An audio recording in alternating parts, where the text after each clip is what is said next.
நான் முன்னவே சொன்ன மாதிரி சோயா கிரேவி எப்படி பண்ணலான்றத ரெசிபி இன்றைக்கி உங்களோட ஷேர் பண்ணிக்கிறேன். சோயாவை வந்து எந்த அளவுக்கு குவான்டிட்டி வேணுமோ எடுத்துகிட்டு நல்லா பாயிலிங் வாட்டர் விட்டுட்டு கொஞ்சமாக சால்ட் போட்டு ஒரு 15 மினிட்ஸ் ஊற வச்சுட்டு அதை நல்லா எக்ஸஸ் வாட்டரெல்லாம் ரிமூவ் பண்ணிவிட்டு இந்த மசாலாவெல்லாம் கொஞ்சம் கொஞ்சமாக நான் கொடுத்துருக்குற இன்க்ரீடியன்ஸ் தகுந்த மாதிரி ஆட் பண்ணியிருக்கோங்க. கூடவே வந்து ஒரு 3 டேபிள் ஸ்பூன் தயிர் சேர்த்துட்டு இதை நல்லா மிக்ஸ் பண்ணிவிட்டு ஒரு 20 நிமிஷம் வந்து இதை ஊற வச்சு எடுத்துக்கோங்க. அது ஊறுற கேப்பில் கடாயில் எண்ணெய் விட்டுட்டு ஹோல் கரம் மசாலா சேர்த்துட்டு ஒரு 3 வெங்காயத்தை ஃபைன் சாப் பண்ணி சேர்த்துக்கோங்க. இது கூடவே ஒரு 1.5 டேபிள் ஸ்பூன் இஞ்சி பூண்டு விழுது, ஒரு 2 காஞ்ச மிளகா, ஒரு பச்சை மிளகா, கொஞ்சமாக புதினா இலை, இது எல்லாத்தையும் சேர்த்துட்டு நல்லா மிக்ஸ் பண்ணி எடுத்துக்கோங்க.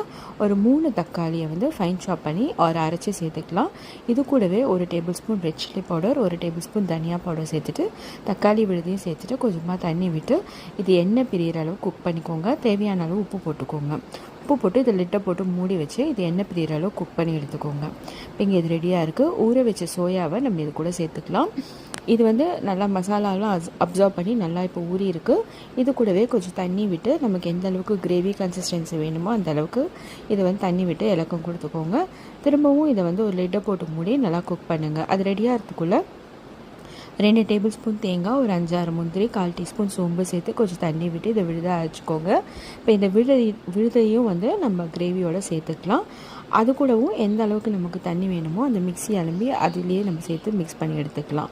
ஸோ இது கூட இதை நல்லா மிக்ஸ் பண்ணிவிட்டு ஒரு 1/4 டீஸ்பூன் சர்க்கரையும் ஒரு 1/2 டீஸ்பூன் வந்து கரம் மசாலா பவுடரும் சேர்த்துட்டு இது ரெண்டுமே வந்து ஃப்ளேவர் வந்து என்ஹான்ஸ் பண்ணி கொடுக்கும். நல்லா கை நிறைய கொத்தமல்லி போட்டுட்டு ஒரு டேபிள் ஸ்பூன் நெய் விட்டுட்டு இதை நல்லா பெரட்டி எடுத்துக்கலாம்.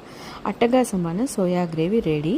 இது வந்து ஒரு 5 மினிட்ஸ் அப்படியே சின்ன சிம்மில் வச்சு நம்ம மூடி எடுத்தோம்னா கிரேவி சூப்பராக எல்லாரோட அந்த மசாலா ஃப்ளேவர்ஸில் சூப்பராக ரெடி ஆகிடும். ட்ரை பண்ணி பாருங்கள். இது இன்றைக்கி நான் வந்து தேங்காய் பால் சாதத்தோடையும் இந்த கிரேவியோடையும் நான் இன்றைக்கி வந்து லஞ்ச் பரிமாறினேன். அவ்வளோ டேஸ்ட்டாக இருந்தது.